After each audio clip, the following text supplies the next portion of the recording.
একদিন তো কবরে যেতে হবে। এই নামাজ, ওযু হাসরের ময়দানে আলো দিবে। নামাজ কবরও আলো দিবে, হাসরেও আলো দিবে। আমি বলবো ব্যস্ততা সবার আছে, ছিল, থাকবে। ফাঁকে ফাঁকে 5 ওয়াক্তের ভিতরে আপনি যতটুকু পারেন, যদি আপনি সাপ্তাহিক নামাজি হন, অন্য নামাজগুলো যদি পড়ার অভ্যাস না থাকে, 1 ওয়াক্ত থেকে শুরু করেন। আসরের ওয়াক্ত দিয়ে শুরু করেন, 1 সপ্তাহ পড়েন। আমার ঈমান বলে পরের সপ্তাহে হয়তো আপনি 2 ওয়াক্ত 3 ওয়াক্ত হয়ে যেতে পারেন। মন ছোট করার কোনো দরকার, কারো দোষ ধরার দরকার, কারো ভুল ধরার দরকার, কারো পিঠ পিছে কথা বলার দরকার। এই মুখটাকে যত পারি বন্ধ রাখবো, দিলটাকে ভালোবাসার উন্মুক্ত করে দিব। কার উপকার করব, মনে রাখবেন, কার উপকার করব? আপনের উপকার করাটা বাহাদুরি নয়, ঠিক মনে রাখবেন। এটা বন্ধুর উপকার করা, কাছের মানুষের উপকার করা, তার যার থেকে উপকার ব্যাক পাবো তার উপকার করাটা বাহাদুরির বিষয় নয়। উপকার করে দেখান, আপনার দুশমনের উপকার করে দেখান। যে বাদ দেয় নাই আপনাকে, তারে বাদ দিয়ে দেখান। যে বদনাম করেছে তার প্রশংসা করে দেখান। যে আপনার রাস্তা বন্ধ করেছে তাকে ঘরের সামনে রাস্তা দিয়ে হাঁটার সুযোগ করে দেন। এটাই হবে উত্তরে উত্তর, উপকারে উপকার, দয়া পাওয়ার রাস্তা। বলেন সুবহানাল্লাহ। নবী রাহমাতুল্লিল আলামিন মক্কায় এসে সর্বপ্রথম কথা এটাই বলছে, আমাকে হামলা করছো তারা কোথায়? আমার ঘর ভাঙছো তারা কোথায়? আমারে গালি দিছিল যে ওগুলা কই? আমারে মারতে চাইছো ওগুলা কই? আমার পিঠের উপর উজুরি তুলে দিছিল যে ওগুলা কই? আমার পানি বন্ধ করে দিছিল ওগুলা কই? আমার পিছনে পিঠ পিছে বদনাম করছো তোমরা কোথায়? সবাই তো ভয়ে পালাই গেছে, কারণ যাওয়ার সময় নবী যে একা ছিল তাদের ধারণা, আসার সময় 10,000-এর বেশি সাহাবা। এখন বলে যে রেহাই পাবো না, চোরের মন পুলিশ পুলিশ, সবাই পালাই গেছে। সবাইকে অবাক করে, সবার মনের ধারণা নবী এবার আমাদেরকে প্রতিশোধ নিবে, হত্যা করবে, মেরে ফেলবে। যে যার মতো ধারণা করে, যে যেমন ধারণা করেও তেমন, এটাই তো বাস্তবতা। সবাইকে অবাক করে নবী রহমাতুল্লিল আলামিন মক্কায় কাবার সামনে দাঁড়ায় বলে, আমাকে আঘাতদাতারা কোথায়? আমাকে হামলাকারী কোথায়? আমার ভাত বন্ধ করে, আমার খাবার বন্ধ করে এরা কোথায়? শুনো শুনো শুনো, আমি সবাইকে নবী রহমাতুল্লিল আলামিন, আমি নবী রহমাতুল্লিল আলামিন সবাইকে ক্ষমা করে দিলাম, সবাইকে ক্ষমা করে দিলাম, সবাইকে ক্ষমা করে দিলাম। যে গালি দিছে তাকেও মাফ, যে মারতে চাইছে তাকেও মাফ, যে পাথর মারছে তাকেও মাফ, যে খাবার বন্ধ করছে তাকেও মাফ। আমি নবী যাও, তোমরা সবাইকে মাফ করে দিলাম, টেনশন করার দরকার নাই। আগে যেরকম মক্কায় ছিলা এখনো সেইভাবে থাকতে পারবা। নবীর এই চরিত্র দেখে দুশমনও কালিমা পড়ে মুসলমান হয়ে গেছে। বলেন সুবহানাল্লাহ। নবী বলে যে আমি কৌসারের মালিক হয়ে চুপ করে আছি, তুই 2 তলা বিল্ডিং এর মালিক হয়ে চিল্লাস কেন? চিল্লাইস না, আক্রমণ পরিবর্তে আক্রমণ করিস না, গালির পরিবর্তে গালি দিস না রে উম্মত। তুই শুধু ধৈর্য ধর, রবের দিকে তাকাই, রবে এমন ভাবে রাস্তা করে দিবে তোর দুশমনরা হার মানতে বাধ্য হবে। ইজ্জতের সমাজে এলাকায় তুই মাথা উঁচু করে দাঁড়ায় থাকতে হবে। সত্যি করে বলেন, আল্লাহ বিচার করে কি করে না? আরেকটু জোরে বলেন, আল্লাহ বিচার করে কি করে না? কিন্তু আল্লাহ আপনার আমার টাইমে বিচার করবে না, আল্লাহ আল্লাহর সময়ে বিচার করবে।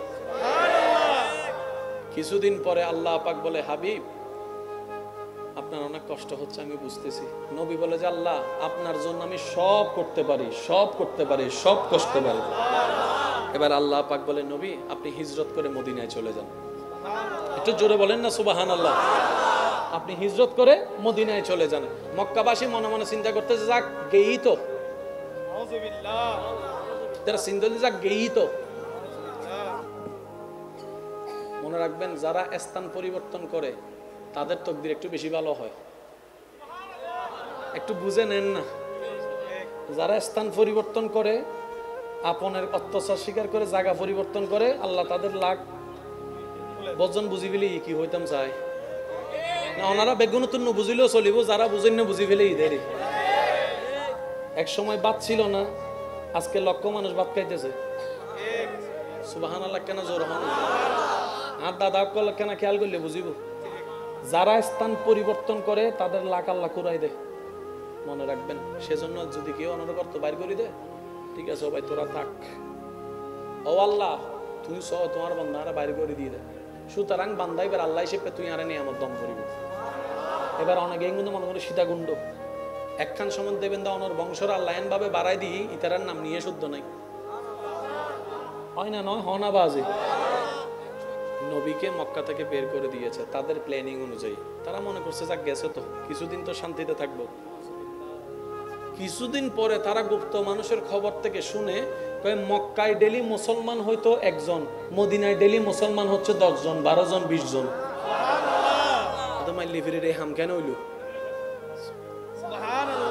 আল্লাহ যাকে মদত করে এভাবে করে। বান্দার বুদ্ধি সেখানে যেতে পারবে না, আল্লাহর কুদরত যেখানে, বলেন না সুবহানাল্লাহ। সেজন্যই তো রব বলেছে কোন বিষয়ে লা তাকনাতু মির রাহমাতিল্লাহ, বান্দা তোর জীবনে যাই ঘটুক আমার রহমত থেকে নিরাশ হইস না, আমি আছি তো, তোর টেনশন করিস না। সবাই তোকে গর্তে ফেলবে, সে গর্তের ভিতর থেকে আমি তোকে রাজসিংহাসনও চাইলে বসাই দিতে পারি। সুবহানাল্লাহ। আল্লাহ চাইলে পারে কি পারে না? শুধু আমাদেরকে একটু সহ্য করতে হবে, স্থির হতে হবে, ধৈর্য ধরতে হবে। কথা বলেন ঠিক কি না? আল্লাহ আমাদেরকে ধৈর্যের নিয়ামত অর্জন করার তৌফিক দান করুক। এবার মক্কাবাসী শুনতেছে কয় ডেলি মুসলমান বাড়তেছে, ডেলি মুসলমান বাড়তেছে, ডেলি মুসলমান বাড়তেছে। এখন মক্কা থেকে ওখানে হামলা দেওয়ার তেমনও সুযোগ নাই, মক্কা থেকে কন্ট্রোল করার তেমনও সুযোগ নাই। মদিনাবাসী কয়েকজনকে পটাইতে চাইছে, মদিনাবাসী বলতেছে একে তাক,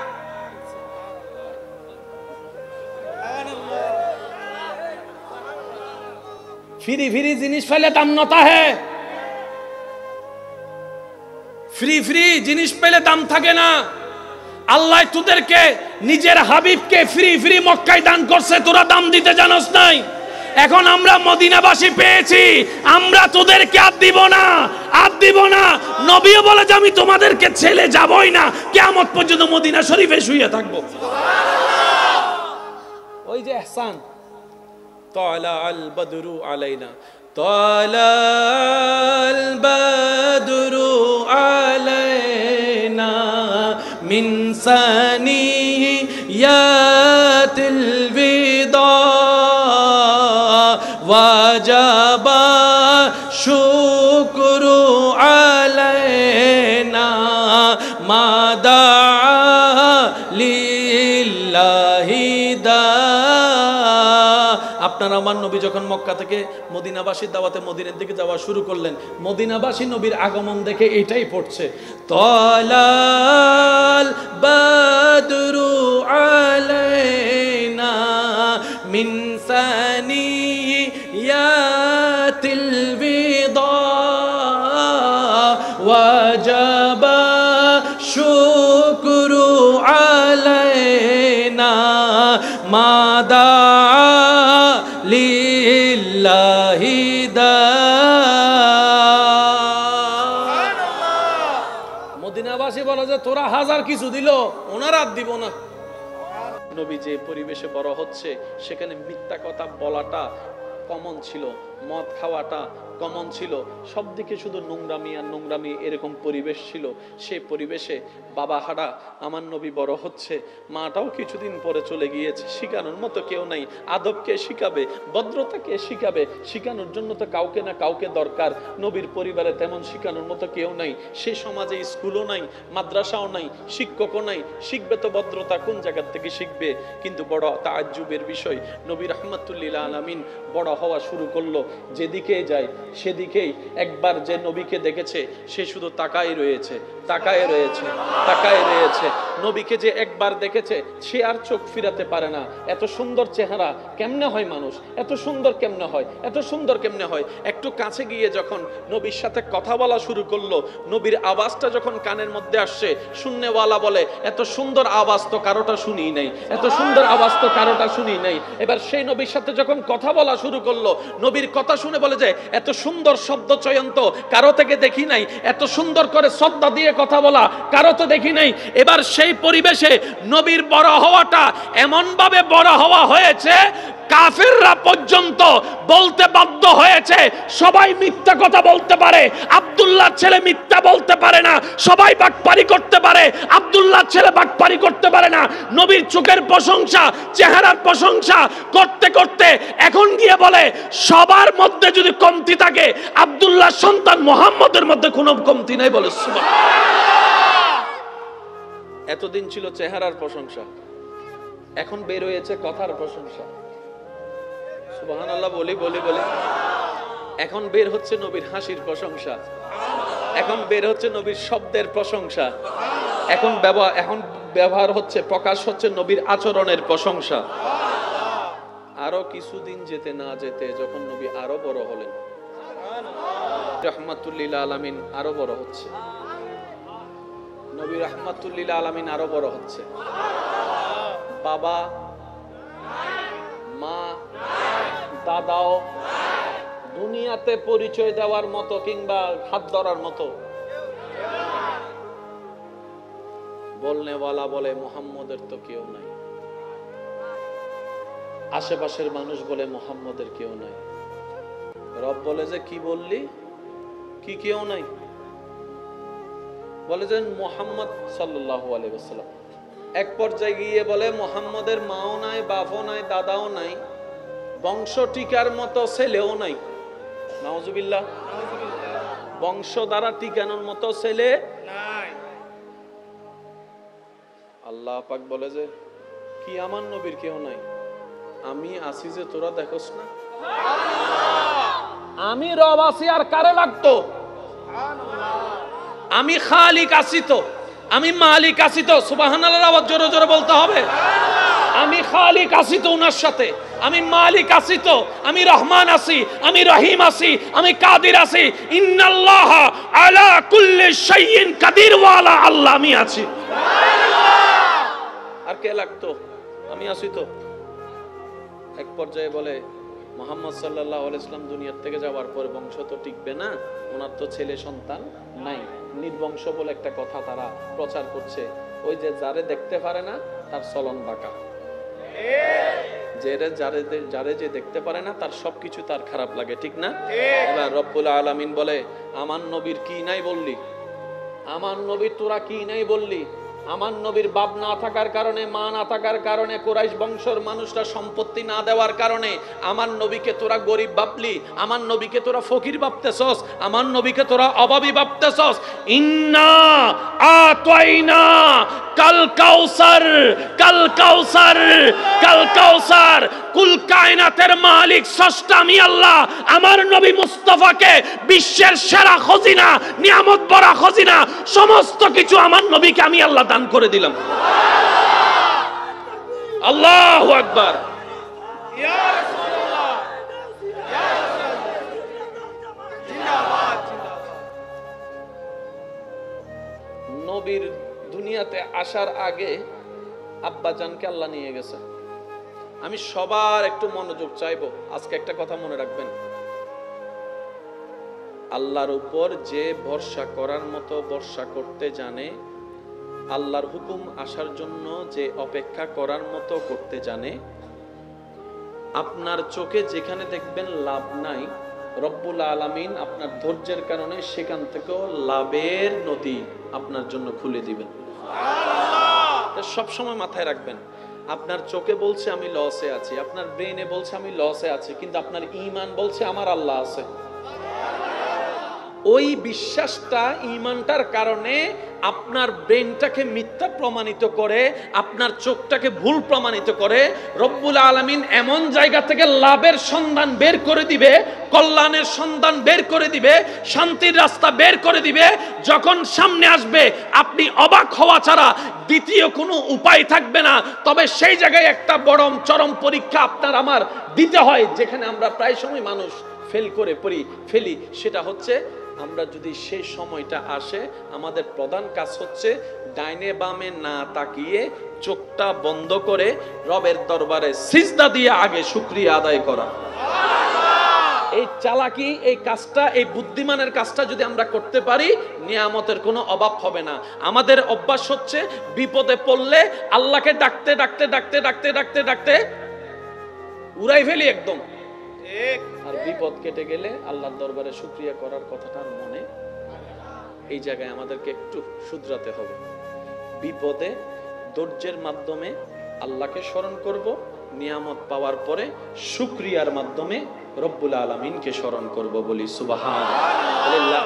লা ইন শাকারতুম লা আযীদান্নাকুম, আয়াতটাও আপনার জন্য চলে আসবে, নিয়ামতটা চলে আসবে। আর ওদিকে সবর করার কারণে ওয়ালা নাবলুওয়ান্নাকুম বিশাইইন মিনাল খাউফি ওয়াল জুই ওয়া নাকসিন মিনাল আমওয়ালি ওয়াল আনফুসি ওয়াস সামারাত ওয়া বাশশিরিস সাবিরিন, ওই নিয়ামতও আপনার চলে আসবে। সুবহানাল্লাহ। মক্কার আশেপাশে যারা সন্তানের বাবারা আছে, বাচ্চা বড় হলে বেড়াইতে নিয়ে যায় না? বলেন না রে ভাই। এখন নবীর তো দুনিয়াবি বাবা নাই, বাবা তো চলে গেছে। মা আমেনা মন খারাপ করে আছে, ইস আমার সন্তানের বাবা যদি থাকতো, আজকে সেও তার বাবার সাথে একটু রাস্তায় ঘুরতে যেতে পারতো, মেলায় ঘুরতে যেতে পারতো, বিভিন্ন জায়গায় ঘুরতে যেতে পারতো। আল্লাহ পাক বলে, আমেনা তুমি মন ছোট করিও না, তুমি মন খারাপ করিও না, তুমি মন ছোট করিও না। দুনিয়ার অভিভাবকরা তাদের এই সন্তানদেরকে কোথায় নিয়ে যায়? বেশির থেকে বেশি পার্কে নিয়ে যায়, রাস্তায় নিয়ে যায়, আইসক্রিমের দোকানে নিয়ে যায়, কিংবা দুইটা চিপস কিনে দেয়। এতটুকুই তো করে। যাদের একটু টাকা বেশি আছে তারা না হয় লন্ডন নিয়ে যায়, আমেরিকায় নিয়ে যায়। আপনি মন খারাপ করছেন যে আপনার সন্তান বেড়াবে কিভাবে? আপনি টেনশন করিয়েন না, সময় যখন আসবে একদিন, তখন সুবহানাল্লাযী আসরা বিআবদিহি লাইলাম মিনাল মসজিদিল হারামে ইলাল মসজিদিল আকসা, একদিন একটা সময় আসবে আমি আপনার সন্তানকে মক্কা থেকে আকসা বোরাকের মতো বাহনে করে নিয়ে যাব, বোরাকের মতো বাহনে করে নিয়ে যাব। দুনিয়ার সেই বাবারা, দুনিয়ার অভিভাবকেরা সন্তানদেরকে যেখানে নিয়ে যায়, তাদের এই বাচ্চাদেরকে যেখানে নিয়ে যায়, অভিভাবক হয়ে বাচ্চাদেরকে ঘুরতে যে নিয়ে যায়, আপনার সন্তান সেটা পাবে না। আপনার সন্তান যেটা পাবে সেটা আর কেউ পাবে না। লা মকানে গিয়ে আমি আল্লাহ ওনাকে মেরাজ করে বেড়াই। সুবহানাল্লাহ, নারে তাকবীর, আল্লাহু আকবার, নারে রিসালাত, নারে গাউসিয়া। আওয়াজ দিয়ে বলেন, এই নবী কাদের নবী? আমাদের নবী, হয় না এই নবী কাদের নবী? আমাদের নবী। সবাই ঘুরতে যায় এখানে, আল্লাহ নবীকে ঘুরতে নিছে ওইখানে। সুবহানাল্লাহ, হয় না, হয় না। সুবহানাল্লাহ। সবাই খেলে এটা দিয়ে, ওইটা দিয়ে, বল দিয়ে, খেলনা দিয়ে, আর আপনার আমার নবী খেলে চান দিয়ে।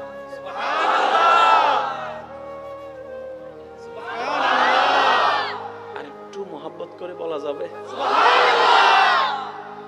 নবী যেদিকে চানো সেদিকে, চোখ যেদিকে চানো সেদিকে।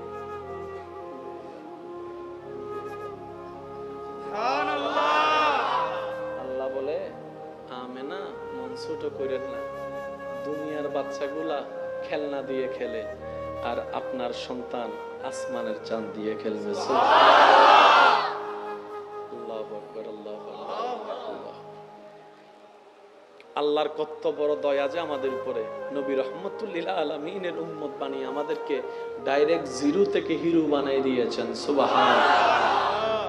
এবার সেই নবী রাহমাতুল লিল আলামিন রাস্তা দিয়ে হেঁটে যাচ্ছে, কি কোনো সমস্যা? ভাইয়া পিছনে কি? থাক থাক, আর কিছু করেন না, কিছু করার না এখন। আল্লাহ ইল্লেন তে বাজে একবার গয়বার দূরে যাবে। একবার বলি মারহাবা, আর একখানা জোরে হন মারহাবা। এবার আপনার আমার নবী রাহমাতুল লিল আলামিন, মনোযোগ মনোযোগ মনোযোগ, নবী রাহমাতুল লিল আলামিন আরো বড় হতে শুরু করলেন, আরো বড় হতে শুরু করলেন। তো বিবাহের দরকার আছে না? আমাদের এখানে হাজার কিছু থাকার পরও বিয়ে হয় না। ফিন লাগাইনের মানুষ ডাইরেক্ট লাগা দেয়, ডাইরেক্ট মাইয়া তো আই না বজনা ইবের আনো দুইতে রে ইবেরে কি জল্লা জানোস না ইতের মা আছে না, আছে না? ফুয়া তো আই না বজ কেন এটা আর এক কোন পর গাছতলা বই গাজা হাতে ফুয়াই বেরে কিলা নদ ঠিক, অথচ ডাহা মিথ্যা কথা, বাস্তবতার সাথে কোনো সম্পর্ক। তা আমরা জিজ্ঞেস করলাম, কি রে ছেলে তো এমন না, তুই এরকম বলছস কেন বানায় বানায়? হদে হতা হন সারা তাই না পারি এনে হই দি ঠিক কিছু আছে না? সাত দোয়ানত বই বই রে আছে না, আছে না? আল্লাহ তাআলা আরো বাঁচায় রাখক। মানুষের বিয়ে ভাঙ্গি দিয়ে দিলে কিছু আছে না? এ হামত জীবনত ন যাবেন, এই হামত জীবনত ন যাবেন। বেশি হইলে মন নচাইলে দূর হইন, ওয়াই তো বালা হইন পারি অনর্গান অনেক যাচাই করি শোন না বলে অনে হা অনহন না অনহন মনত থাকব না বাজান। কেউ যদি ফুসর করে ফুয়াইবে কেন অনতুন হইতো মন নসার হিংসা লাগে দেরি না হইলে গুনাহগার। কথা বলেন, কথা বলেন। ছেলের জন্য মেয়ের খবর নিতে আসলো, মেয়ের জন্য ছেলের খবর নিতে আসলো, পারলে ভালোটা বলবেন যেটা সঠিক। প্যাঁচ লাগাই দিয়ে পিন লাগাই দিয়ে কারো বিয়ে ভাঙ্গার চেষ্টা করার দরকার, এটা মারাত্মক ধরনের একটা কবিরা গুনাহ। আল্লাহ আমাদেরকে এই সমস্ত নোংরা কাজ থেকে, নোংরা মেন্টালিটি থেকে হেফাজতে থাকার তৌফিক দান করুক বলি আমিন। যদি বেশি আপনার বলতে হয় অন্তত এতটুকু বলেন, ভাই আমি তেমন ভালো কিছু জানি না, তোমার খবর তুমি নাও। তাহলে আপনি আর দায়ের মধ্যে পড়বেন, কিন্তু কারো ইজ্জতে আঘাত দেওয়া মানি। মনে রাখবেন রাসূল পাক সাল্লাল্লাহু আলাইহি ওয়াসাল্লাম হাদিসে পাকে ইরশাদ করছেন, কেউ যদি কাউকে সমাজে, পরিবারে, এলাকায় মানুষের সামনে ইজ্জত হরণ করে, বেইজ্জত করে, আল্লাহ তাআলা সেই বান্দাকে ঘরের ভিতরে থাকলেও বেইজ্জত করবেই করবে। তো নিজে বেইজ্জত থেকে বাঁচার উপায় হচ্ছে অন্যকে ইজ্জতে রাখা। অন্যের ইজ্জত হেফাজত করা মানে আমি আমার ইজ্জতকে হেফাজতে রাখা। সেজন্য মনে রাখবেন, আপনি আমি দোষ বলে কাউকে যদি ইনসাল্ট করি, ওনার রব কখনোই আমাদেরকে ছাড়বে, আর রব যারাকে ধরবে তার অস্তিত্ব কখনো টিকবে। সেজন্য নিজে বাঁচতে হলো মানুষের উপকার করার দরকার আছে না নাই? আল্লাহ তাআলা আমাদের সবাইকে পাক্কা মুসলমান, পাক্কা ইমানদার বনে কবরে যাওয়ার তৌফিক দান করুন। অন্যের উপকারে অন্যের মুখের হাসি হওয়ার তৌফিক দান করুন। একবার দরুদ শরীফ পড়েন, আল্লাহুম্মা সাল্লি আলা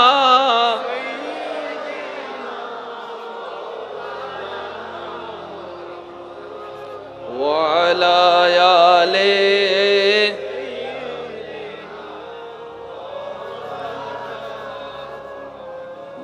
নবীর উম্মত সবাই মিলে একবার বলেন মারহাবা। এবার আমি আস্তে আস্তে বলছি, আপনারা শুধু মিলাবেন, যা জানেন সেটাই বলবো, কিন্তু একটু গভীরে যাব। মক্কার একটা নিয়ম ছিল, মক্কায় যদি কোনো নবজাতক শিশুর জন্ম হতো, অন্য এলাকার সন্তানের, নবসন্তানের মারা এসে কিছু টাকার বিনিময়ে ওনাদের বাচ্চাদেরকে লালন পালন করত। তো মক্কার যারা মানুষ, ওনারা বেশিরভাগ ছিল ব্যবসায়ী, সংসার ব্যবসা ট্যাবসা মিলে তেমন কোনো টাইম পেতেন না। তো ওনারা চিন্তা করতেন কি, বাচ্চাকে দিয়ে দিলাম, ওনারও কিছু উপকার হলো, আমিও মোটামুটি একটু সেফ থাকতে পারবো। বহর আসতে লাগলো মক্কায়, সন্তান নিবে। অনেকেই নবীর ঘর থেকে ঘুরে যাচ্ছে, এটা শুনে যে এই ঘরে একটা সন্তান আছে কিন্তু ওর বাবা নাই,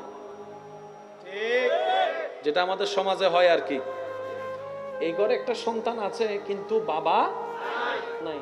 এখন মানুষ মানুষের মতো চিন্তা করে, কয় যার বাপ নাই দিলে আর কত দিবে, ঘুরে ঘুরে চলে যাচ্ছে, অন্যগুলারে টাকাওয়ালা সন্তানগুলোকে নিয়ে নিয়ে সবাই চলে যাচ্ছে, নাই আর কেউ। এদিকে আছে হালিমা। একটু বুঝবেন এই জায়গায়, পয়েন্ট একটু বুঝবেন। হালিমা দুর্বল একটা বাহন নিয়ে এসেছিল, যেটা সবার পরে আসছে। উনি আস্তে আস্তে সবাই নিয়ে গেছে। এবার হালিমা এসে বলে, যার কেউ নাই এখানে আছে, ওনার তো বাপ নাই, কোনো সমস্যা নেই। এবার হালিমা তো সাদিয়া যখন নবী রাহমাতুল লিল আলামিনকে দেখলেন, কোলে নিলেন, জীবনতে অনেক সন্তানের চেহারা দেখছি, বাচ্চাদের চেহারাতে এমনি মায়া থাকবেই, স্বাভাবিক, সুন্দর তো হবেই, বাচ্চা তো বাচ্চাই, বাচ্চাদের কোনো এত রং নাই। মা হালিমা তো সাদিয়া যখন নবীর চেহারা দেখলেন, নবীজির দিকে তাকিয়ে যখন মা হালিমা অপলক নয়নে তাকিয়ে আছে, মুগ্ধ নয়নে, এত সুন্দর চেহারা, নবীজি হালিমাতু সাদিয়ার দিকে তাকিয়ে একটা মুস্কি হাসি দিয়েছে। এবার মুস্কি যখন হাসি দিছে, হালিমাতু সাদিয়া বলে যে লাভ হোক লস হোক সবসময় লাভের চিন্তা করার দরকার নাই, আমার এটারে লাগবে। তো অনেকে বলে ওরা ওরা ওরা নবীকে নেয় নাই।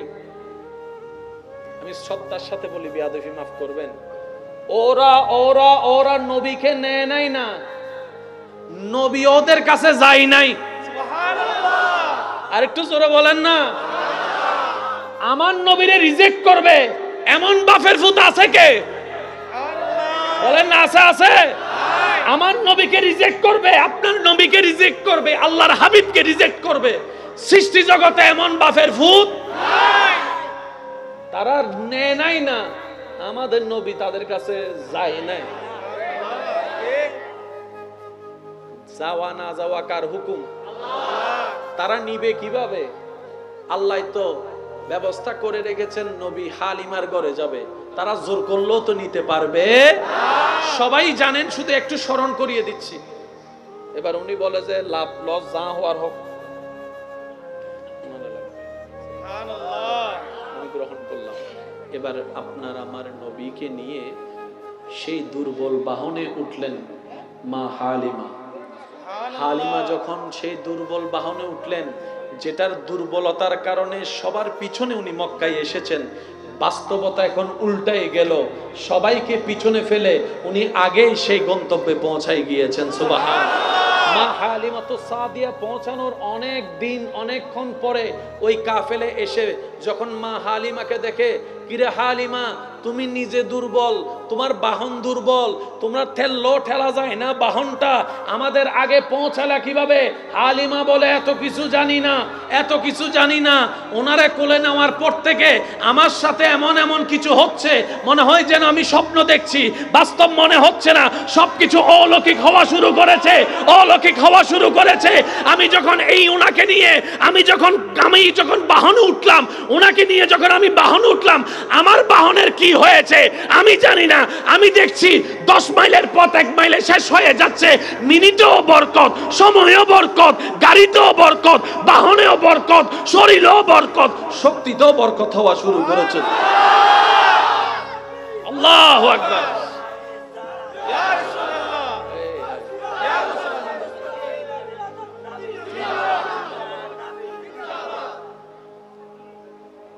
ভাইয়া একটু মনোযোগ দিবেন। নবীকে যিনি দুধ পান করেছেন ওনার নাম হচ্ছে হালিমা। একটু বলেন তো ওনার নাম কি? একদম সবাই সবাই একই আওয়াজে বলেন হালিমা। কি? কিন্তু এখন ওনাকে নাম বদলে সবাই বলতে হয় হালিমাতুস সাদিয়া।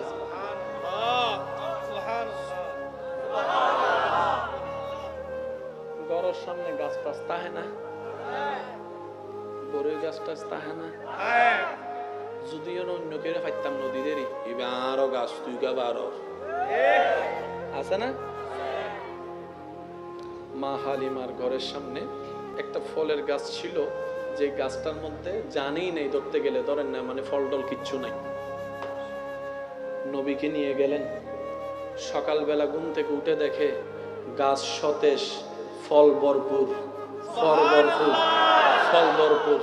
মা হালিমা অবাক হয়ে তাকায় এলেন, কিরে আমি কার ঘরে চলে আসলাম? এটা তো আমার ঘরের গাছ না। আমার ঘরের গাছটাকে তো আমি অনেক দিন ধরে দেখতেছি, শক্তিই নাই। আজকে তো দেখি পাতা সবুজ হয়ে আছে, ফলও ধরে বসে আছে, ব্যাপার তো কিছু মিলে না, হিসাব তো মিল খুঁজে পাই না। অবাক হয়ে সামনে গেলেন, উনি দেখলেন ওই যে আপনার ছাগলের দুধের ভিতরে, যেখানে দুধের মধ্যে কোনো কানেকশন নাই, ছাগলের দুধ নাই, ওলানের মধ্যে কোনো দুধ নাই, রোগাক্রান্ত ছাগল, সে ছাগলের ওলানে দেখা যায় দুধ থই থই অবস্থা, ভরপুর হয়ে আছে, ভরপুর হয়ে আছে। উনি আগাও বুঝতে পারছে না, মাথাও বুঝতে পারছে না, দেখে যেটা মা হালিমা সাইদল্লেই শূন্য হয়ে যাচ্ছে, শূন্য হওয়া শুরু করেছে। উনি অবাক অবাক হয়ে আলেন। তখন একজনে দুইজনে তিনজনে খবর ছড়াতে ছড়াতে সব জায়গায় খবর ছড়াতে থাকে। হালিমার তো তকদির পাল্টে গেছে, কি হয়েছে জানি না, গাছের মধ্যেও ফল ভরপুর হয়ে আছে, আপনার গরু ছাগলের ওলানের মধ্যে দুধ ভরপুর হয়ে আছে। হালিমার আর দরে কেড়ে সবাই এসে হালিমার কানে কানে জিজ্ঞেস করে, ও হালিমা পাইছো কি বলো না, পাইছো কি বলো না। হালিমা বলে এত কিছু জানি না, উনি যে দিন থেকে আমার ঘরে কদম রাখছে। নবীর উম্মতের আওয়াজ আর একটু বড় হবে। উনি যে দিন থেকে আমার ঘরে কদম রাখছে সব চেঞ্জ, সব চেঞ্জ। আর একটু জোরে। গ্রাম্য মানুষ, এই যুবত গ্রামের মানুষ আছে অবদ্ধকল, মাগরিবুর ফর লাইট টাইট বন্ধ করি। গত 30 বছর 40 বছর আগে এন্ডেইলে আসিল তো দাদা কল্লা মাথাকা ঠিক না। মাগরিব ওই মোটামুটি হাস শেষ গমজা গো না এশারের নামাজ সাম পড়ি রে তুমি বইকে দেখছস ইন্ডিয়া আবার ফজরে উড়ি গি আছে না। মা হালিমা তো সাদিয়া সন্ধ্যার সময় বেগিন হাসটাস গুছাইরে ঘর যাইতে গো, লাইট টাইট বন্ধ করি এরকম যাইতে গো। আশেপাশে জুন আছে সিআইডি অফিসার, আশেপাশে হতুন নাই না সিআইডি অফিসার, কি করে সাইম হতু নাই সাইম সিআইডি অফিসার নিজ দায়িত্ব তো হতুন দায়িত্বলা দিলে আছে তো। আশেপাশের যারা সিআইডি অফিসার ওনারা মা হালিমার উপর অবজারভেশন শুরু হয়ে করে দিয়েছে।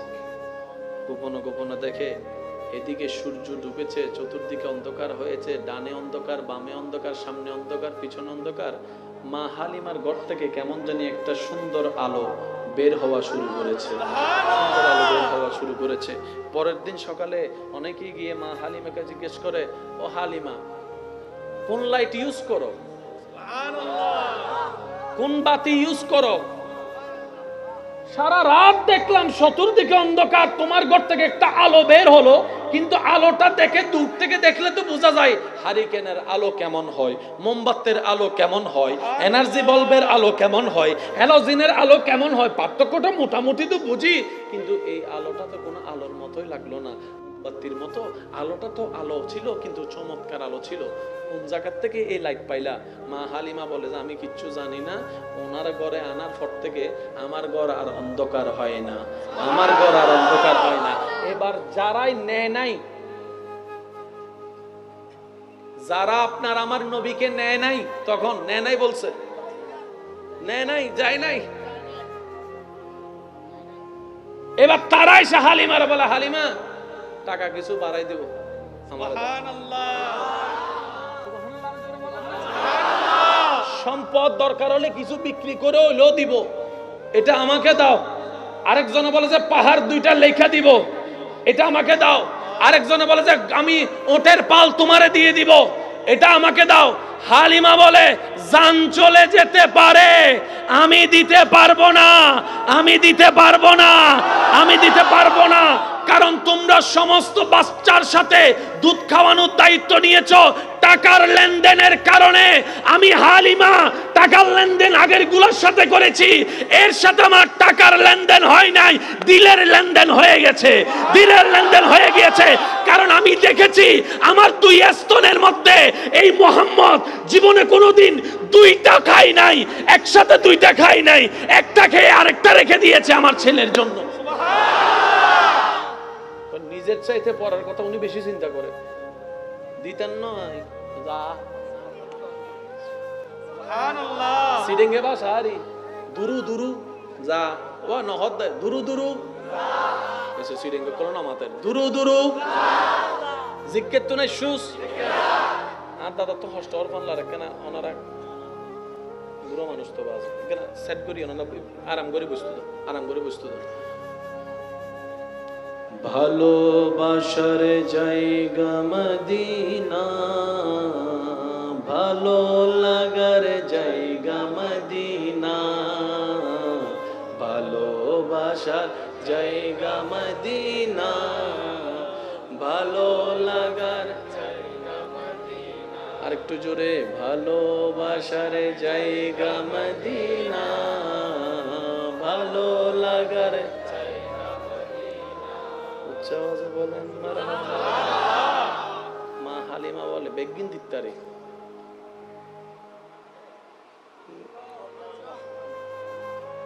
নবী বলে আপনি আমাকে এত আদর করলেন, আপনি আমাকে এত কাছে টানলেন, আপনি আমাকে লেনদেনবিহীন ভালোবাসলেন, আপনি আমাকে বুকে জায়গা দিয়েছেন, আমি নবী আসব আপনি লসে থাকবেন তা তো হতে পারে না।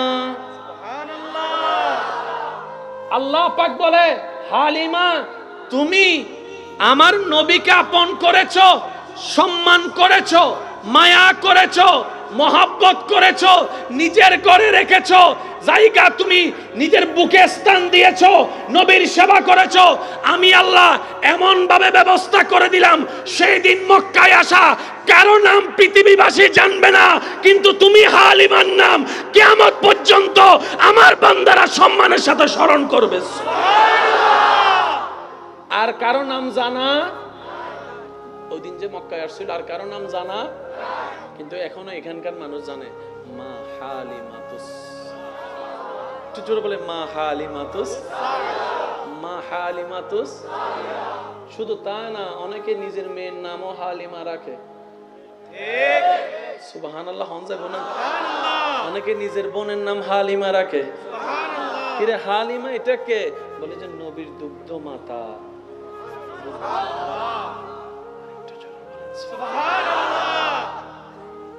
এবার আসেন, কষ্ট হচ্ছে না তো আপনাদের? আমরা প্রায় শেষের দিকে, একটু মনোযোগ দিবেন। নবীজি যখন আস্তে আস্তে হাঁটা শুরু করলেন,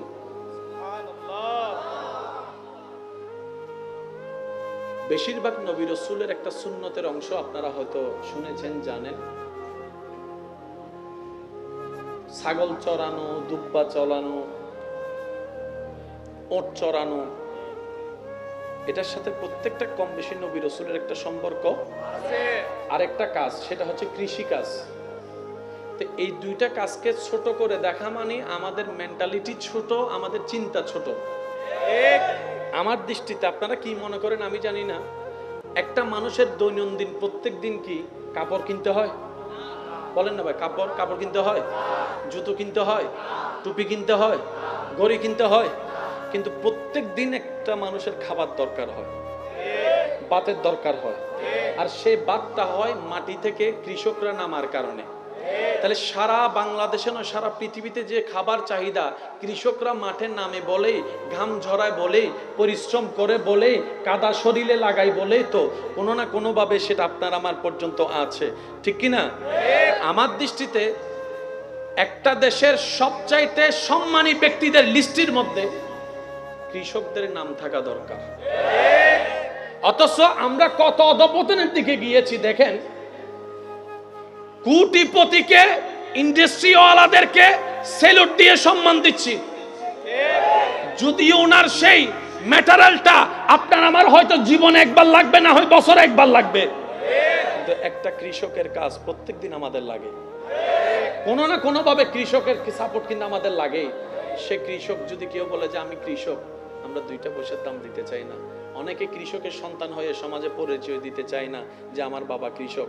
আমি বলি, এমন কোন সন্তান যদি আমার কোনো কথা শুনেন, এমন কোনো ভাই বোনেরা, আমি বলবো এখন থেকে বুক ফুলায় বলবেন আমার বাবা একজন কৃষক, আমার বাবা একজন কৃষক। কারণ কৃষি কাজ হচ্ছে সেই মহা সম্মানিত কাজ, যে কাজটা যুগে যুগে আল্লাহর প্রেরিত নবী রাসূলরা পছন্দ করে আপন করে নিয়েছেন। এই কৃষি কাজকে বলেন সুবহানাল্লাহ। কৃষি কাজ করা একটা ভাগ্যের ব্যাপার, এটা নিয়ামতের ব্যাপার। আল্লাহ আমাদেরকে মর্যাদা দেওয়ার তৌফিক দান করুন। আর একটু জোরে বলি, আল্লাহ পাক আমাদেরকে আল্লাহর বান্দা হিসেবে আল্লাহর বান্দাদেরকে ভালোবাসার, সম্মান দেওয়ার তৌফিক দান করুন। আমাদের তো এমন অনেক সময় হয়, দাওয়াত দেওয়ার সময় বিয়ের অনুষ্ঠানে কিংবা বিভিন্ন অনুষ্ঠানে যেই আত্মীয়র টাকা একটু বেশি, ওর দাওয়াত একটু স্পেশাল হয়। কষ্ট নিচ্ছেন আমার কোনো কথায়? যে আত্মীয় স্বজনের একটু টাকা বেশি, ওনার খাবার দাবার হয় টেবিলে। যে আত্মীয় স্বজনের টাকা নাই, ওনাকে মূল্যায়নও করে না, কেউ জিজ্ঞেসও করে না খাবার খেয়েছে কিনা। আসলে আসলো, না আসলে নাই। আমরা অধপতনের সেই চরম পর্যায়ে নিচে চলে যাচ্ছি। মনে রাখবেন, এটা কখনো মনুষ্যত্বের কাজ হতে পারে না, নবীর উম্মতের কাজ হতে পারে না, আল্লাহর বান্দার কাজ হতে পারে না। কথা বলেন ঠিক কি না? এই বৈষম্য দূর করার দরকার আছে না নাই? মনের থেকে, মাথা থেকে, এই সমস্ত নোংরা জিনিস থেকে আল্লাহ পাক আমাদের সবাইকে হেফাজত করবে, বলি আমিন। মোহাব্বতের আওয়াজে দরুদ শরীফ পড়েন, আল্লাহুম্মা সাল্লি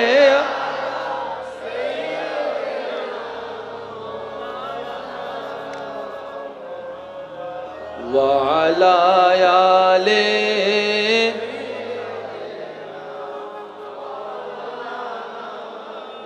যার যত শক্তি আছে একবার বলেন মারহাবা। এবার আপনার আমার নবী আল্লাহ তাআলা এমন ভাবে সম্পদ দিলেন, সুবহানাল্লাহ। একটু বুঝবেন, নবীকে আল্লাহ এমন ভাবে সম্পদ দিলেন, বড় বড় সম্পদওয়ালা পর্যন্ত নবীর সামনে এসে, একটু জোরে বলি না, সুবহানাল্লাহ। বড় বড় শত্রু পর্যন্ত নবীর সামনে এসে চোখে চোখ রেখে কথা বলতে পারে না, অন্যদিকে তাকাই থাকতে হয়। সুবহান। সুবহানাল্লাহ। নিয়ামতের শ্রেষ্ঠ নিয়ামত চরিত্র হচ্ছে, এটা হচ্ছে চরিত্র। সম্পদের শ্রেষ্ঠ সম্পদ হচ্ছে চরিত্র। কি বলেন আপনারা, একমত আছেন তো সবাই? সবচেয়ে দামি সম্পদের নাম কি? চরিত্র। চরিত্রের চাইতে দামি সম্পদ দুনিয়া তার কিছু হয়?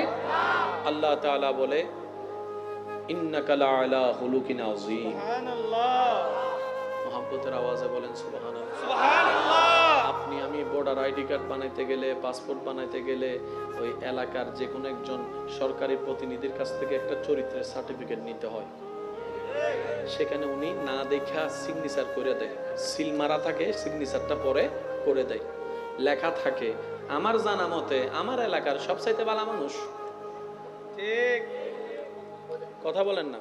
ঠিক। আমি ওনাকে জিজ্ঞেস করলাম, ভাই আপনি যাকে ভালো মানুষ হিসেবে সিগনেচার দিয়েছেন আপনি চিনেন? কই না। তো সিগনেচার দিলেন কেন? বলে যে আমার এলাকায় লক্ষ লক্ষ মানুষ, সবার এই সার্টিফিকেটের দরকার, আমি কি সবার পরিচয় জানবো নাকি? সম্ভব? অসম্ভব, সেজন্য সাইন করে দিই। ঠিক। কথা বলেন ঠিক কি না? যার চরিত্রের সার্টিফিকেট দিয়েছেন স্বয়ং রব্বুল আলামিন, তিনি হচ্ছেন আপনার আমার নবী রাহমাতুল লিল আলামিন। উসওয়াতুন হাসানা, কোরআন যার চরিত্রের কথা বলেছে তিনি আপনার আমার নবী রাহমাতুল লিল আলামিন।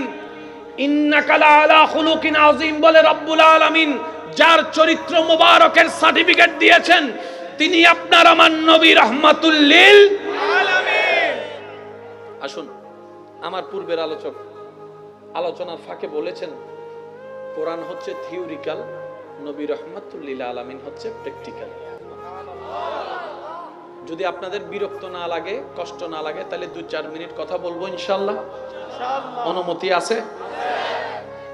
40টা বছর আল্লাহ আমাদের নবীকে দিয়ে ইসলামের দাওয়াত দিতে দেয় নাই, চুপ করায় রেখেছে। এই 40টা বছর আল্লাহ বিশ্ববাসীকে নবীর হাঁটা চলা বসা চরিত্র দেখাইয়াছেন। 40টা বছর পরে যখন সবাই বলল, সবাই মিথ্যা কথা বলল, আমরা মানতে পারি আব্দুল্লাহর ছেলে কখনো মিথ্যা বলতে পারে না, এই কথা যখন তারা বলা শুরু করলো তখনই আল্লাহ পাক বললেন, নবী এবার আপনি বলেন এক আল্লাহ ছাড়া কোনো মাবুদ নাই, দেখি কয়জনে মানে। এতক্ষণ কিন্তু বলাই নাই। যখন সবাই বলছে আব্দুল্লাহর ছেলে মিথ্যা বলবে না, আল্লাহ বলে যে এখন বলেন। আল্লাহ কি বলবো? রবে বলে যে এক আল্লাহ ছাড়া কোনো মাবুদ নাই, এই কথা যারা বলবে তারাই পাশ হয়ে যাবে, আপনি এই কথা বলেন। এবার নবী সবাইকে ডেকে বললেন, ইয়া আইয়ুহান নাস, হে মানব জাতি, তোরা তো বলেছস আমার মতো সত্যবাদী এলাকায় আর কেউ নাই। কয় হ্যাঁ, চোখ বন্ধ করে। এবার নবী বলে যে আমি যদি বলি পাহাড়ের পিছ থেকে একটা দল আসতেছে, তোমরা কি মানবা? বলে যে আপনি বললে আমরা না দেখেও মানবো, কারণ আমরা জানি সবাই মিথ্যা বললো, আপনি জীবনে কোনোদিন মিথ্যা বলবেন না। কয় এতটুক বিশ্বাস করো? বলে যে হ্যাঁ। এতটুক মানো? বলে যে হ্যাঁ। তাহলে আমি একটা কথা বলি, শুনবা? বলে যে বলেন। এবার নবী বললেন, ইয়া আইয়ুহান নাস কুলু লা ইলাহা ইল্লাল্লাহ, এক আল্লাহ ছাড়া কোনো মাবুদ নাই। এক আল্লাহ ছাড়া কোনো প্রভু নাই, এক আল্লাহ ছাড়া কোনো স্রষ্টা নাই, এক আল্লাহ ছাড়া কোনো রিজিকদাতা নাই, এক আল্লাহ ছাড়া কোনো রহমান নাই, এক আল্লাহ ছাড়া কোনো রহিম নাই, এক আল্লাহ ছাড়া কোনো জ্ঞানদাতা নাই, এক আল্লাহ ছাড়া কোনো রিজিকদাতা নাই, এক আল্লাহ ছাড়া কোনো হায়াতদাতা নাই, এক আল্লাহ ছাড়া কোনো মওতদাতা নাই, এক আল্লাহ ছাড়া কোনো ইজ্জতদাতা নাই, এক আল্লাহ ছাড়া কোনো সম্পদদাতা নাই, এক আল্লাহ ছাড়া কোনো স্রষ্টাই নাই। এইবার বিরোধিতা করা শুরু করছে। যারা বিরোধিতা করার তারা বিরোধিতা করা শুরু করছে। তো এখান থেকে আমরা কি বুঝতে পেলাম, আমাদের সমাজেও কিছু মানুষ আছে বিচার যা করার করেন সব মানি, কিন্তু ওই তাল গাছ এটা আমার কিছু ইল্লা আছে না নাই, আছে না নাই? বিচার যা করার করেন, কিন্তু তাল গাছ বলেন না ভাই, তাল গাছ অর্থাৎ তুমি যা বলার বলো, আমি মানতে পারবো, কারণ মানিলে তো ব্যবসা বন্ধ হয়ে যাবে। ঠিক না মাথা কারো জোর হয় না, ঠিক হতাইন মানি লইলে ব্যবসা কি হয়ে যাব, বন্ধ হয়ে যাব, আর ব্যবসা চলবে না। ঠিক কথা কি বুঝতে পেরেছেন? এবার নবী যখন এক আল্লাহর কথা বলল, দুই দল হয়ে গেল, এক দল মাননেওয়ালা আর এক দল না মাননেওয়ালা। যারা মাননেওয়ালা হয়েছেন ওনারা মুমিন মুসলমান হয়ে গিয়েছেন। সুবহানাল্লাহ। আর একটু জোরে বলি না সুবহানাল্লাহ। এবার মাইকের আওয়াজ যতটুকু যাচ্ছে আমি শ্রদ্ধার সাথে বলি, আমার ভাইয়েরা শুনে রাখবেন, বুঝে রাখবেন, কথাটা মনে রাখার চেষ্টা করবেন, পারিবারিক এবং সামাজিকভাবে কথাটা অ্যাপ্লাই করার চেষ্টা করবেন। আল্লাহর রসুলের মাধ্যমে আল্লাহ আমাদেরকে যে রাস্তা দেখিয়েছেন, এর চাইতে কোনো উত্তম রাস্তা হতে পারে না। যেই মানুষ, যেই সমাজ এক সময় নবীকে চোখের উপর মণি বানায় রেখেছে, হক কথাটা বলার সাথে সাথে সে সমাজের মানুষ নবীর রাস্তা বন্ধ করে দেওয়া শুরু করেছে, নবীর খাবার বন্ধ করে দেওয়া শুরু করেছে, নবীর পথ বন্ধ করা শুরু করেছে, পানি বন্ধ করা শুরু করেছে, অত্যাচারের উপর অত্যাচার, মেন্টালি অত্যাচার শুরু করেছে, সামাজিক অত্যাচার শুরু করেছে। শুধু তাই নয় রে ভাই, শুধু তাই নয়, তারা এমন পর্যায়ে চলে গিয়েছে যে মুহাম্মদ সাল্লাল্লাহু আলাইহি ওয়াসাল্লাম, এই মুহাম্মদের সাথে যে কথা বলবে তাকেও আমরা সামাজিকভাবে বয়কট করব, মুহাম্মদের সাথে যে লেনদেন করবে আমরা তাকে সামাজিকভাবে বয়কট করব, মুহাম্মদকে যে বাজার দিবে আমরা তার দোকানকে সামাজিকভাবে বয়কট করব। এইভাবে অত্যাচার শুরু করেছে। আল্লাহর হাবিব নবী আল্লাহর হুকুমের অপেক্ষায় ধৈর্য ধরে বসে আছে, ধৈর্য ধরে বসে আছে। সুবহানাল্লাহ। ধৈর্য ধরে বসে আছে। যে মক্কার অলিতে গলিতে নবী রাহমাতুল লিল আলামিন হাঁটতো, আজকে সেই হাঁটার রাস্তা বন্ধ করে দিয়েছে। নবী রাহমাতুল লিল আলামিন যেখানে বসতো, বসার জায়গাটা তারা ভেঙে দিয়েছে। নবী যাদের সাথে গিয়ে কথা বলতো তাদেরকে কথা বলা থেকে দূর করে দিয়েছে। সবাই সামাজিকভাবে নবীকে বয়কট করা শুরু করলো, পারিবারিকভাবে বয়কট করা শুরু করলো। এদিক থেকে অত্যাচার, ওদিক থেকে অত্যাচার, এভাবে অত্যাচার, এভাবে জুলুম করতেই আছে। নবী ধৈর্য ধরে বসে আছে, নবী ধৈর্য ধরে বসে আছে। সুবহানাল্লাহ। নবী ধৈর্য ধরে বসে আছে। এবার নবীর গায়ের উপর আঘাত দেওয়া শুরু করলো, রক্তাক্ত শরীর মোবারক করলো। নবী ধৈর্য ধরে বসে আছে। নবীর পেটে খাবার নাই, নবী ধৈর্য ধরে বসে আছে। নবীর ঘরে পানি নাই, নবী ধৈর্য ধরে বসে আছে। আপনরা দুশমন হয়েছে, নবী ধৈর্য ধরে বসে আছে। আপনরা পর হয়েছে, নবী ধৈর্য ধরে বসে আছে। আপনরাই চোখ উল্টাই ফেলেছে, নবী ধৈর্য ধরে বসে আছে, ধৈর্য ধরে বসে আছে। অথচ নবী চাইলে একবার আল্লাহকে বললে, ও আল্লাহ তুমি ওদেরকে ধ্বংস করে দাও, সাথে সাথেই ধ্বংস করে দিত। নবী ধ্বংস দোয়া করে নাই, কারণ নবী বলে আল্লাহ আমাকে গজব দাতা হিসেবে পাঠাই নাই, রাহমাতুল লিল আলামিন করে পাঠিয়েছেন, রাহমাতুল লিল আলামিন করে পাঠিয়েছেন। আমি নিজে না খেয়ে হলো তাদেরকে খাওয়ার ব্যবস্থা করব, নিজে না হেসে হলো তাদেরকে হাসির ব্যবস্থা করব। আমি তো নবী রাহমাতুল লিল আলামিন, যাকে আল্লাহ তাআলা সমস্ত নবীদের ইমাম বানিয়েছেন। সুবহানাল্লাহ। সমস্ত নবীদের উপর সর্দারিত্ব আল্লাহ আমাকে দিয়েছেন। সুতরাং আমি অধৈর্য হলে চলবে না, আমি ধৈর্য ধরব, যাতে আমার পরবর্তী উম্মতেরা আমার কষ্টের কথা শুনে অধৈর্য না হয়, আমার কষ্টের কথা শুনে তাদের জীবনের কষ্টের সামনে আসলে অধৈর্য যেন না হয়, রাগী যেন না হয়, মেজাজ যেন না হারায়। মেজাজ হারিয়ে এক ভাই আরেক ভাইয়ের নামে যেন মামলা না দেয়, হামলা না করে, রাস্তা বন্ধ না করে। আমি নবীর আদর্শ যেন তারা জীবনে বাস্তবায়ন করে, আল্লাহর আসল নিয়ামত অর্জন করতে পারে। আল্লাহু আকবার।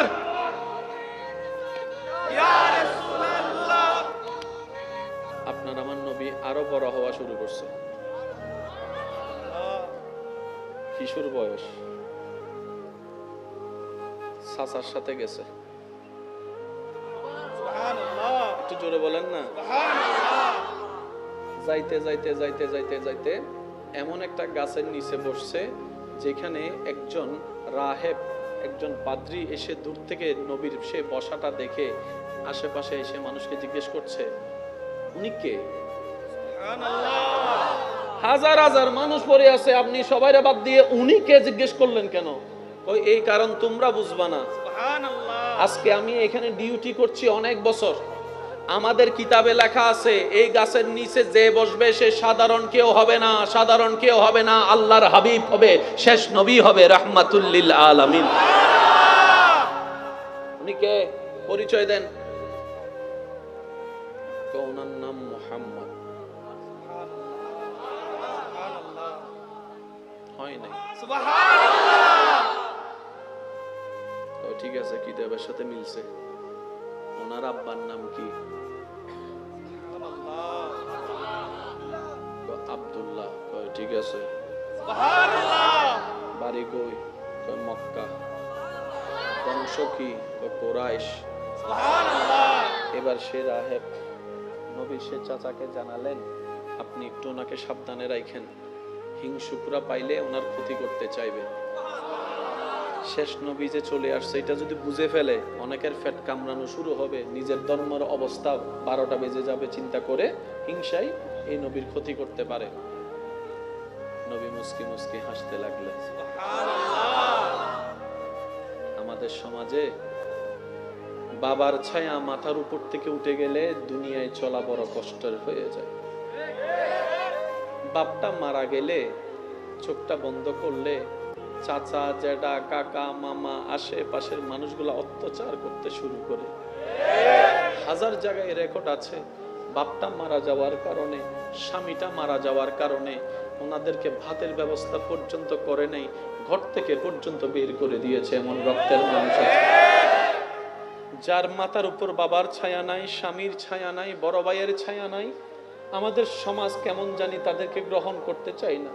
বুক ফেটে যায় শুনলে। আমি জানি না বিষয়টা আপনারা কিভাবে দেখেন। অনেক মেয়ের বিয়ে হচ্ছে না শুধু একটা কারণ, তার বাবাটা মারা গেছে, তার বাবাটা দুনিয়াতে নাই, এই কারণে বলে বিয়ে হচ্ছে না।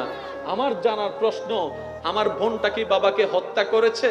না, আল্লাহর সম্পদ আল্লাহ যখন মন চায় তখন দিবে, তখন যখন মন চায় তখন নিয়ে যাবে।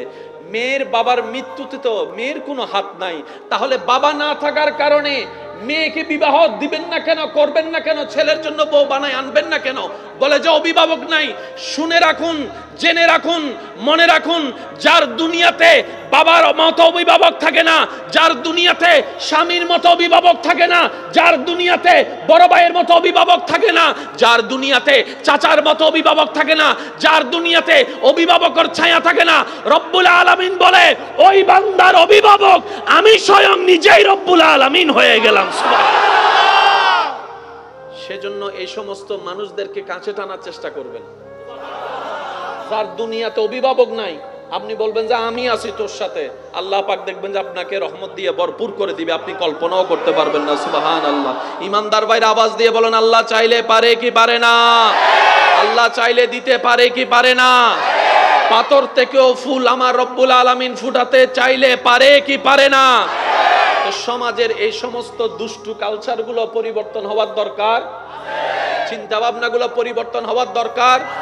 বরং আমি বলবো যার বাপ নাই তাড়াতাড়ি গিয়ে তার ছেলেকে বউ বানান, আর যাইয়া বলেন তোর বাপ নাই, কি হয়েছে রে মা, আজকে থেকে আমি তোর বাপ, আজকে থেকে আমি তোর বাপ। কারণ এতিমের মাথায় হাত বুলাই দেওয়া মানে রবের রহমতকে লুটে পুড়ে নেওয়ার ব্যবস্থা করা। রব্বুল আলামিন বলে যার দুনিয়াতে কেউ নাই আমি রব তার সাথী হয়ে যাই। সুবহানাল্লাহ। আল্লাহ আমাদেরকে বুঝার তৌফিক দান করুন। বাতির মতো আলোটা তো আলো ছিল, কিন্তু চমৎকার আলো ছিল। কোন জায়গা থেকে এই লাইট পাইলা? মা হালিমা বলে যে আমি কিচ্ছু জানি না, ওনার ঘরে আনার পর থেকে আমার ঘর আর অন্ধকার হয় না, আমার ঘর আর অন্ধকার হয় না। এবার যারাই নেয় নাই, যারা আপনার আমার নবীকে নেয় নাই, তখন নেয় নাই বলছে, নেয় নাই, যায় নাই। এবার তারাই সে হালিমার বলে, হালিমা টাকা কিছু বাড়াই দেব।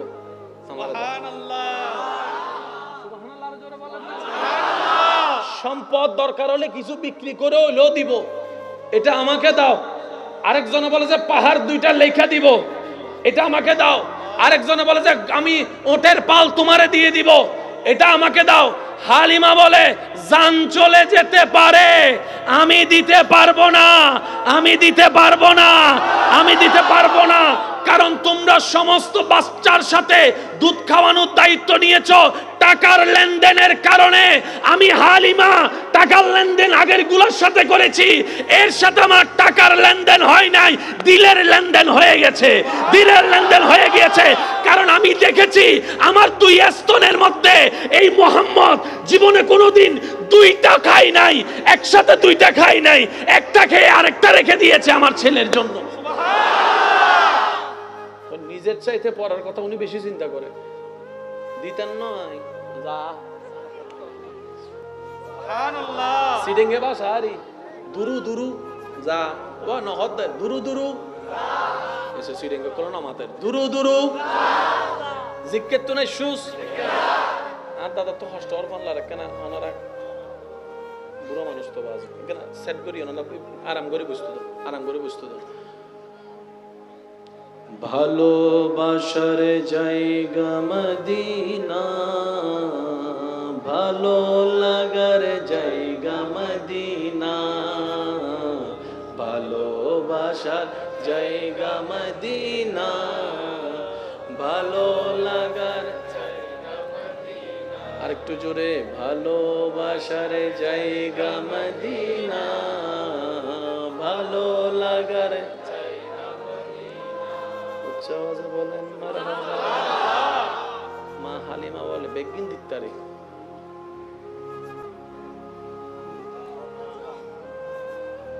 নবী বলে আপনি আমাকে এত আদর করলেন, আপনি আমাকে এত কাছে টানলেন, আপনি আমাকে লেনদেনবিহীন ভালোবাসলেন, আপনি আমাকে বুকে জায়গা দিয়েছেন। আমি নবী আসবো, আপনি লসে থাকবেন, তা তো হতে পারে না। আল্লাহ পাক বলে হালিমা তুমি আমার নবীকে আপন করেছো, সম্মান করেছো, মায়া করেছো, মহাব্বত করেছো, নিজের ঘরে রেখেছো, জায়গা তুমি নিজের বুকে স্থান দিয়েছো, নবীর সেবা করেছো। আমি আল্লাহ এমন ভাবে ব্যবস্থা করে দিলাম সেই দিন মক্কায় আসা কারো নাম পৃথিবীবাসী জানবে না, কিন্তু তুমি হালিমার নাম কিয়ামত পর্যন্ত আমার বান্দারা সম্মানের সাথে স্মরণ করবে। আর কারো নাম জানা, ওই দিন যে মক্কায় আসছিল আর কারো নাম জানা, কিন্তু এখনো এখানকার মানুষ জানে মা হালিমাতুস। জোরে বলে মা হালিমাতুস, মা হালিমাতুস।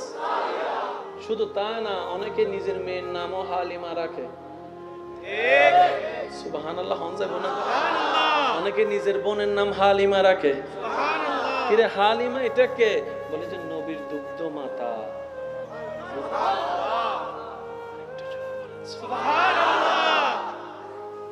এবার আসেন, কষ্ট হচ্ছে না তো আপনাদের? আমরা প্রায় শেষের দিকে, একটু মনোযোগ দিবেন। নবীজি যখন আস্তে আস্তে হাঁটা শুরু করলেন,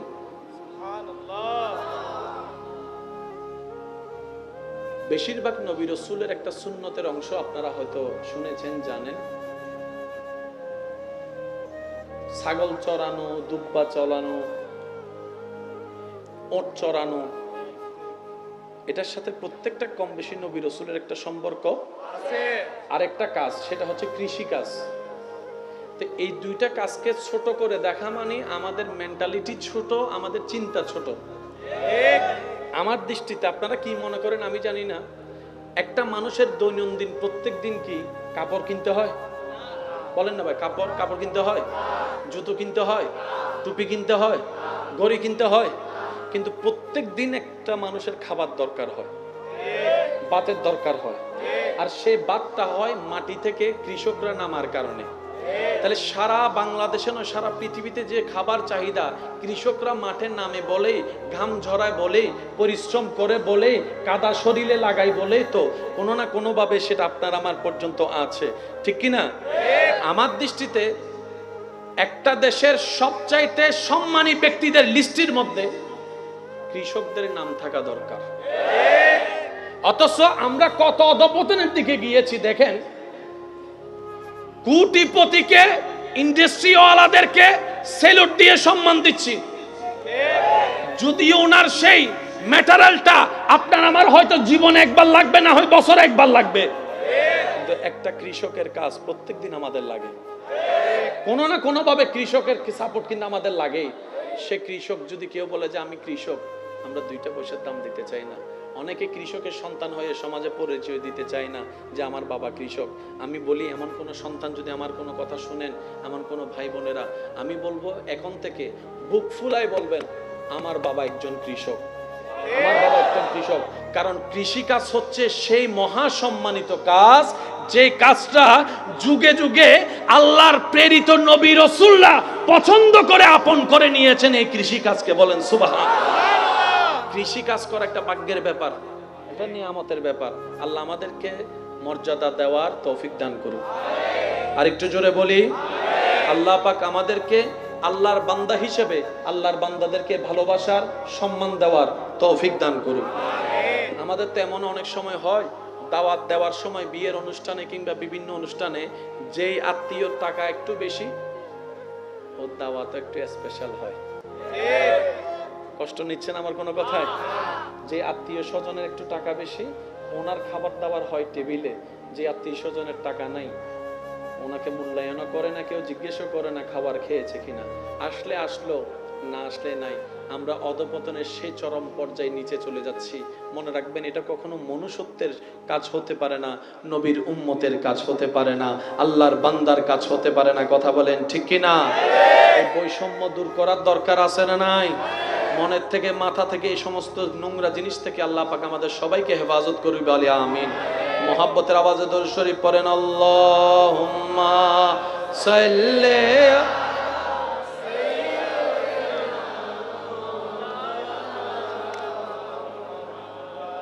ওয়া আলা আলি।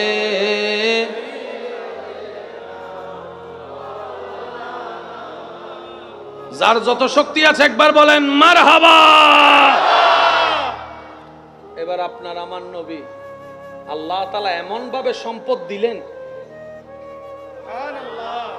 একটু বুঝবেন, নবীকে আল্লাহ এমন ভাবে সম্পদ দিলেন, বড় বড় সম্পদওয়ালা পর্যন্ত নবীর সামনে এসে,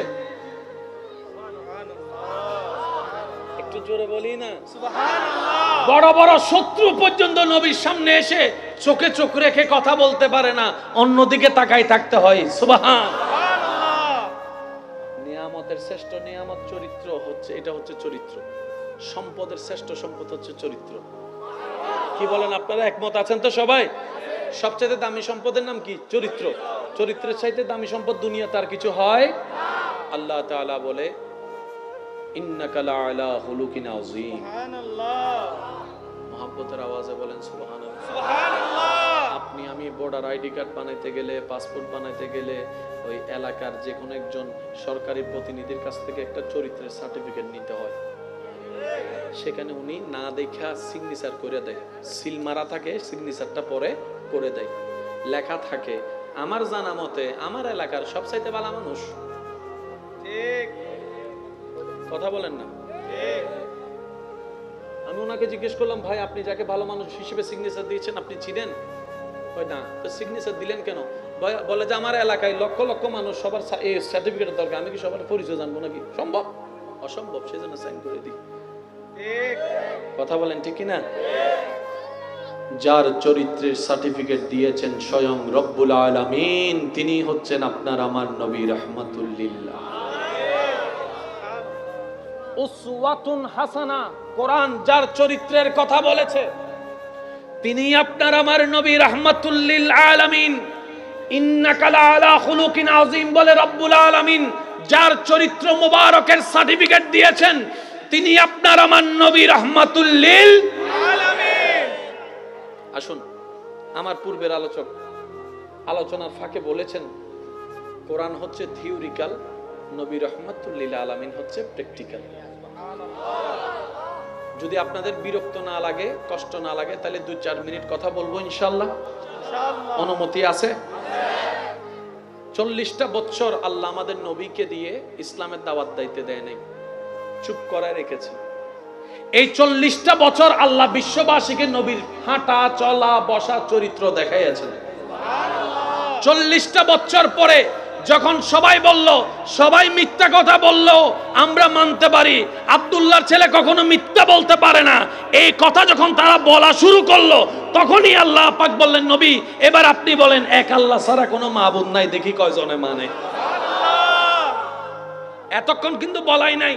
যখন সবাই বলছে আব্দুল্লাহর ছেলে মিথ্যা বলবে না, আল্লাহ বলেছে এখন বলেন। আল্লাহ কি বলবো? রবে বলে যে এক আল্লাহ ছাড়া কোনো মাবুদ নাই, এই কথা যারা বলবে তারাই পাশ হয়ে যাবে, আপনি এই কথা বলেন। এবার নবী সবাইকে ডেকে বললেন, ইয়া আইয়ুহান নাস, হে মানব জাতি, তোরা তো বলেছস আমার মতো সত্যবাদী এলাকায় আর কেউ নাই। কয় হ্যাঁ, চোখ বন্ধ করে। এবার নবী বলে যে আমি যদি বলি পাহাড়ের পিছ থেকে একটা দল আসতেছে, তোমরা কি মানবা? বলে যে আপনি বললে আমরা না দেখেও মানবো, কারণ আমরা জানি সবাই মিথ্যা বললো, আপনি জীবনে কোনোদিন মিথ্যা বলবেন না। কয় এতটুক বিশ্বাস করো? বলে যে হ্যাঁ। এতটুক মানো? বলে যে হ্যাঁ। তাহলে আমি একটা কথা বলি, শুনবা? বলে যে বলেন। এবার নবী বললেন, ইয়া আইয়ুহান নাস কুলু লা ইলাহা ইল্লাল্লাহ, এক আল্লাহ ছাড়া কোনো মাবুদ নাই, এক আল্লাহ ছাড়া কোনো প্রভু নাই, এক আল্লাহ ছাড়া কোনো স্রষ্টা নাই, এক আল্লাহ ছাড়া কোনো রিজিকদাতা নাই, এক আল্লাহ ছাড়া কোনো রহমান নাই, এক আল্লাহ ছাড়া কোনো রহিম নাই, এক আল্লাহ ছাড়া কোনো জ্ঞানদাতা নাই, এক আল্লাহ ছাড়া কোনো রিজিকদাতা নাই, এক আল্লাহ ছাড়া কোনো হায়াতদাতা নাই, এক আল্লাহ ছাড়া কোনো মওতদাতা নাই, এক আল্লাহ ছাড়া কোনো ইজ্জতদাতা নাই, এক আল্লাহ ছাড়া কোনো সম্পদদাতা নাই, এক আল্লাহ ছাড়া কোনো স্রষ্টাই নাই।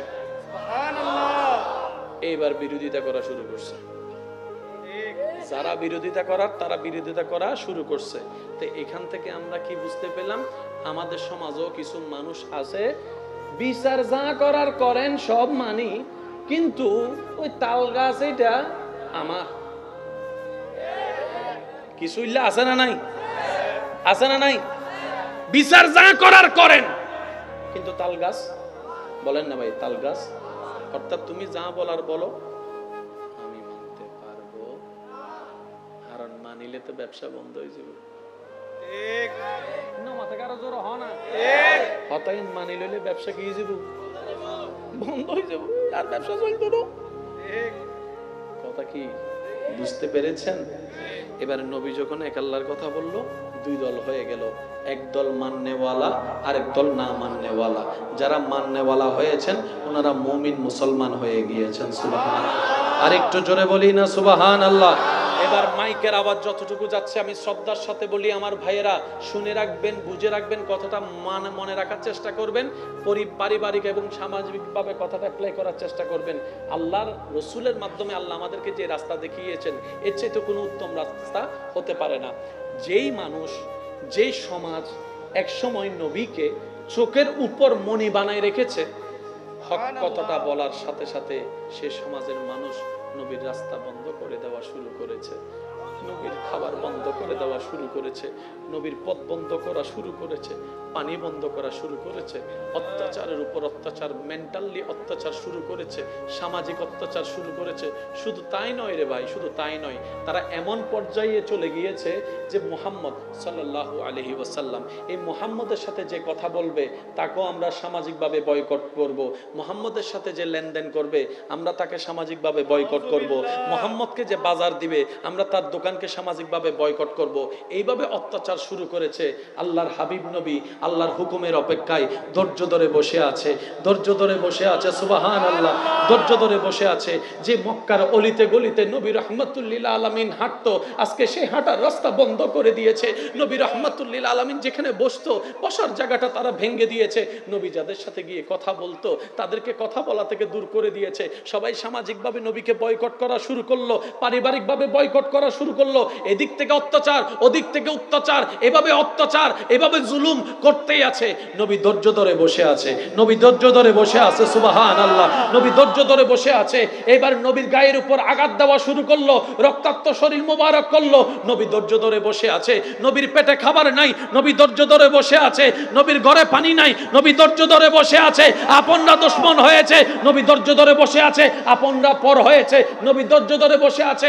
আপনরাই চোখ উল্টাই ফেলে ফেলেছে, নবী ধৈর্য ধরে বসে আছে, ধৈর্য ধরে বসে আছে। অথচ নবী চাইলে একবার আল্লাহকে বললে, ও আল্লাহ তুমি ওদেরকে ধ্বংস করে দাও, সাথে সাথেই ধ্বংস করে দিত। নবী ধ্বংস দোয়া করে নাই, কারণ নবী বলে আল্লাহ আমাকে গজব দাতা হিসেবে পাঠাই নাই, রহমাতুল লিল আলামিন করে পাঠিয়েছেন, রহমাতুল লিল আলামিন করে পাঠিয়েছেন। আমি নিজে না খেয়ে হলো তাদেরকে খাওয়ার ব্যবস্থা করব, নিজে না হেসে হলো তাদেরকে হাসির ব্যবস্থা করব। আমি তো নবী রহমাতুল লিল আলামিন, যাকে আল্লাহ তাআলা সমস্ত নবীদের ইমাম বানিয়েছেন, সুবহানাল্লাহ। সমস্ত নবীদের উপর সর্দারিত্ব আল্লাহ আমাকে দিয়েছেন। সুতরাং আমি অধৈর্য হলে চলবে না, আমি ধৈর্য ধরবো, যাতে আমার পরবর্তী উম্মতেরা আমার কষ্টের কথা শুনে অধৈর্য না হয়, আমার কষ্টের কথা শুনে তাদের জীবনের কষ্টের সামনে আসলে অধৈর্য যেন না হয়, রাগী যেন না হয়, মেজাজ যেন না হারায়, মেজাজ হারিয়ে এক ভাই আরেক ভাইয়ের নামে যেন মামলা না দেয়, হামলা না করে, রাস্তা বন্ধ না করে। আমি নবীর আদর্শ যেন তারা জীবনে বাস্তবায়ন করে, আল্লাহর আসল নিয়ামত অর্জন করতে পারে। আল্লাহু আকবার।